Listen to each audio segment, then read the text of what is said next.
Hola, mi nombre es Karen y en este video voy a mostrar las actividades que realicé siguiendo el tutorial de SQL Server Integration Service. La idea de este tutorial es tomar información desde un archivo, realizar algunas validaciones y consultas en una base de datos y finalmente guardar los resultados en una tabla. Además, en la lección 3 y 4 se agregan mecanismos para registrar lo que ocurre durante la ejecución y manejar posibles errores. Voy a explicar cada una de las lecciones y mostrar los resultados obtenidos. Vamos a ir a SQL, vamos a revisar las 4 lecciones. En la lección 1 se crea un proyecto y un paquete ETL. En la lección 2 se agrega bucles para extraer varios archivos en un único proceso de flujo de datos. En la lección 3 se crea archivos de registro para monitoreo y ejecución, y en la lección 4 revisamos errores y cómo administrarlos de manera correcta. Entonces vamos a empezar con la lección número 1. En esta lección se construye el flujo principal del proceso. Entonces aquí vemos el flujo principal del proceso. Lo primero que se hizo fue configurar una conexión hacia la base de datos que se va a utilizar y otra conexión hacia un archivo de texto que contiene información sobre tipos de cambio de monedas. Después se agregaron dos componentes que permiten leer información del archivo y compararla con datos existentes en la base de datos.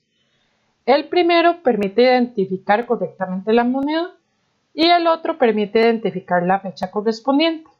Finalmente se configuró una tabla de destino llamada Fact Currency Rate, donde se almacenan los datos procesados. La salida de esta lección es que los registros de archivos se cargan correctamente en la tabla de la base de datos.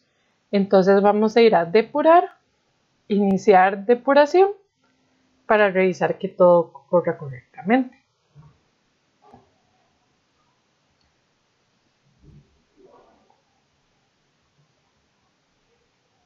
Podemos observar, ¿verdad?, que sí se genera la tabla con 1097 filas. Entonces, en esta primera lección obtenemos el resultado correcto, que es cargar correctamente en la tabla de la base de datos. Vamos a proceder entonces a ir a la lección número 2. En esta lección, como yo les mencionaba, se agregan bucles para extraer varios archivos en un único proceso de flujo de datos. Ok, pasamos ahora a la lección número 2. En la lección número 2, lo que se hace es que se agrega una mejora para que el proceso pudiera trabajar con varios archivos y no solamente con uno. Entonces, para la lección número 2 se copia el paquete de la lección número 1, que tiene el flujo de datos que ya vimos anteriormente, y vamos a flujo de control. En flujo de control hacemos incorporación y configuración de contenedor de bucles, en donde se agrega la capacidad de recorrer el bucle una carpeta de archivos planos y aplicar la misma transformación de flujo de datos de la lección 1 a cada uno de esos archivos. ¿Verdad? Lo que vemos aquí. Se hace una modificación del administrador de conexiones de archivos planos y luego se prueba el paquete. ¿Qué nos permite esto? Básicamente, esto permite automatizar el proceso y evitar tener que cambiar manualmente el archivo cada vez que se ejecuta el paquete. Además, que la ventaja es que el mismo proceso puede reutilizarse para múltiples archivos sin necesidad de modificar la configuración. Entonces podemos ver que está aquí, ¿verdad? Y lo que hacemos es for each de bucles, ¿verdad? Vamos a revisarlo. Okay. Entonces vamos a ir a depurar, iniciar depuración y vamos a correr.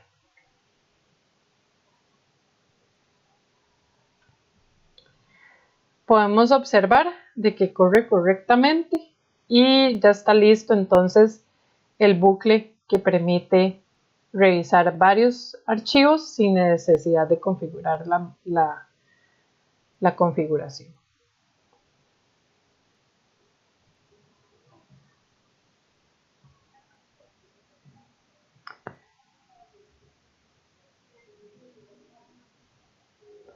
Pasamos a la lección 3. En esta lección se agrega el registro de eventos o login.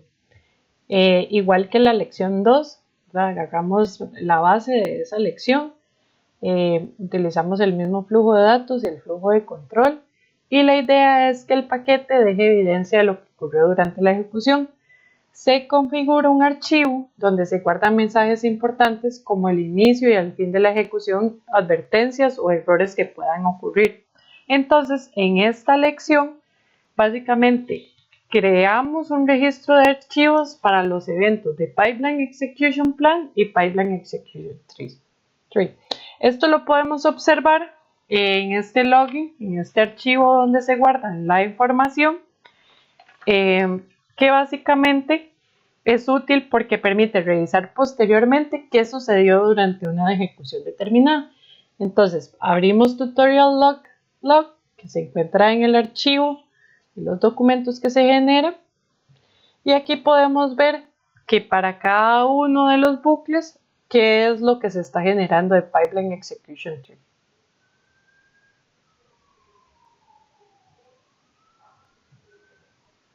Entonces, vamos a depurar y volver a ejecutar, iniciar la depuración y revisar de que todo funcione correctamente para esta lección. Entonces, podemos observar que tanto aquí, para ambos, ¿verdad? No existe ningún problema tanto para el flujo de control como para el flujo de datos. Vamos a detener depuración y vamos a volver a revisar. Vamos a revisar flujo de datos, depurar, iniciar depuración.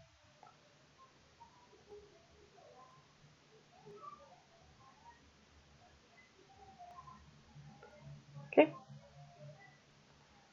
Acuerdo. Vamos a detener depuración y podemos observar cómo se genera la lección número 3. Pasamos ahora a la lección 4. En esta lección se trabaja con el manejo de errores. Entonces, lo que se hace es que se realiza una edición de redireccionamiento de flujo de errores, y para este caso se crea un archivo dañado a partir de lo desarrollado en la lección 3. Entonces, agarramos la lección 3 y desarrollamos un archivo dañado, que es este que se observa aquí como bad, con el fin de forzar la aparición de un error de procesamiento al ejecutar el paquete. Se observa que cuando existe ese error, y cuando se selecciona depurar y existe ese error, se origina que todo el paquete genere un error de transformación.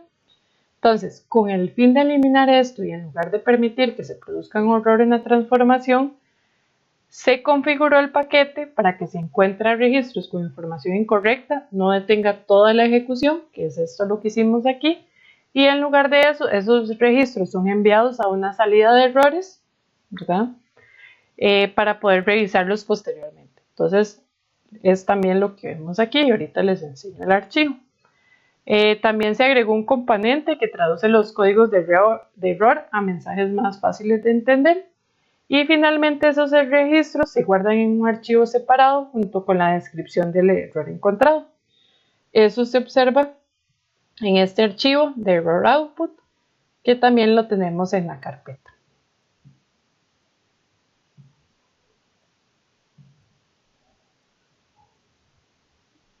Aquí.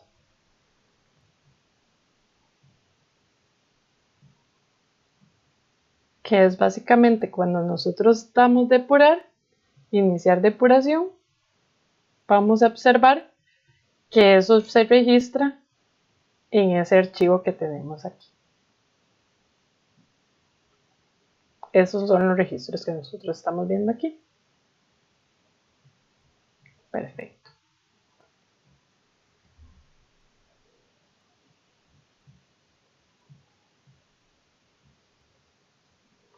Como conclusión, entonces este tutorial nos permite conocer las funcionalidades básicas de SQL Server para trabajar con procesos de carga de datos.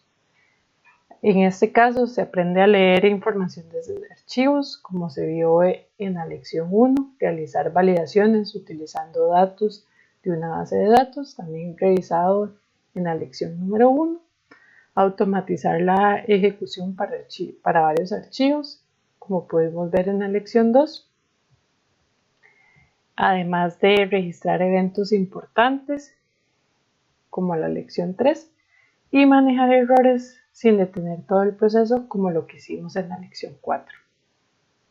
Muchas gracias.